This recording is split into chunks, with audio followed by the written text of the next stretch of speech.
Hello everyone, আসসালামু আলাইকুম। আজকে আমি রান্না করব কচুরমুখী দিয়ে ইলিশ মাছ। তো এখানে আমি সব রকম মশলা বেটে নিয়েছি, পেঁয়াজ, কাঁচামরিচ, রসুন আর জিরা বাটা। এরপরে এখানে আমি দিয়েছি গুঁড়া মশলা, লবণ, হলুদের গুঁড়া, ধনের গুঁড়া আর মরিচের গুঁড়া দিয়ে একটু পানি দিয়ে মশলাটাকে সুন্দর করে কষিয়ে নেব।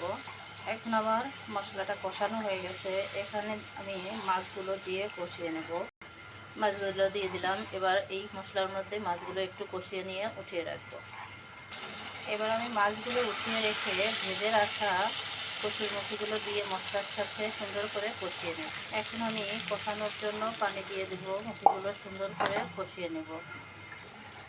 এখন আমার তরকারিটা কষানো শেষ হয়ে গেছে, ঝোলের জন্য পানি দিয়ে দেব।